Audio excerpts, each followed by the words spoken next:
Ok, donc en descendant, je me suis rendu compte que mes cordes avaient subi un dommage au niveau de la zone de frottement. J'ai donc prévu d'installer une protection pour que les cordes ne frottent plus sur cette zone-là. Et je vais également isoler le dommage sur les cordes en réalisant un nœud. On va donc déjà protéger la zone. De cette façon, les cordes ne frotteront plus sur la zone dangereuse. Maintenant, on va réaliser un nœud qui va isoler le dommage sur chaque corde. Donc je peux encore descendre un petit peu. Je vais réaliser un nœud papillon alpin, qui va donc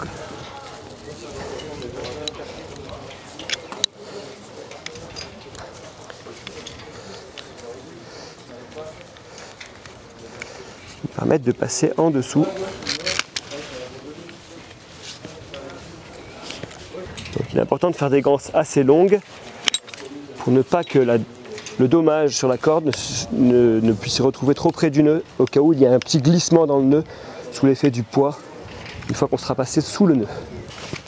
Une fois que mes deux dommages sur les cordes sont isolés, je vais devoir franchir les nœuds et donc faire en sorte que mon descendeur se retrouve sous le nœud et que mon anti-chute se retrouve sous le nœud.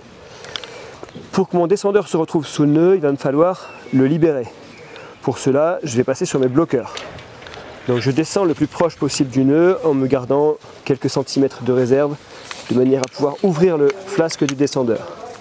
Je vais donc basculer sur mes bloqueurs pour libérer le descendeur.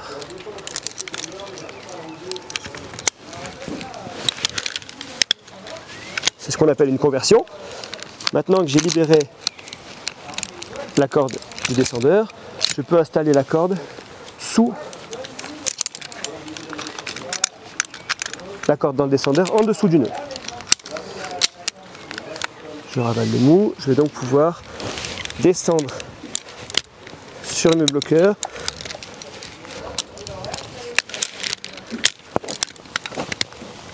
Voilà, le nœud se serre, c'est normal.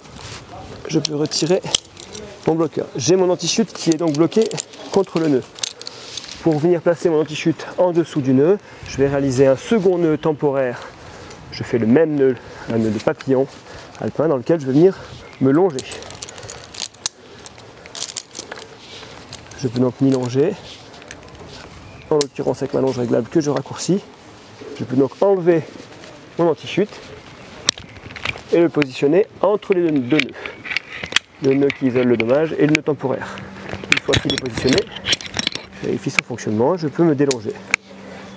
J'ai donc franchi les deux nœuds à la descente. Et je peux donc continuer ma descente.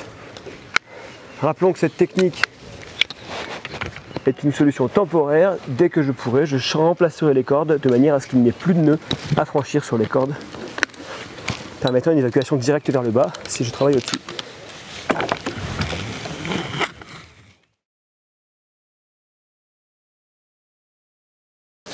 Donc le passage de nœuds à la montée, ils ont le même problème, les cordes qui sont endommagées, on a isolé le nœud, on a isolé la tonche, le dommage lors de la descente par deux nœuds.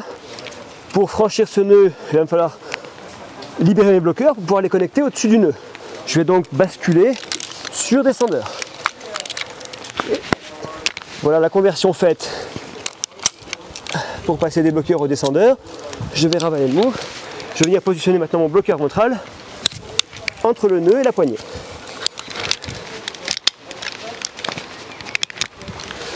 Je peux donc libérer le descendeur pour passer mon anti-chute au-dessus du nœud. Comme à la descente, je réalise un nœud temporaire juste en dessous de mon anti-chute mobile. Je viens m'y longer assez court. Je peux donc basculer mon anti-chute mobile au-dessus du nœud. Je vérifie son fonctionnement.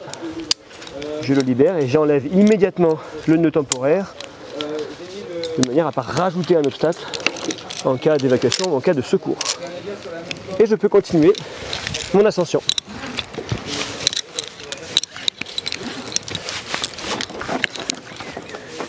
jusqu'à arriver au poste de travail.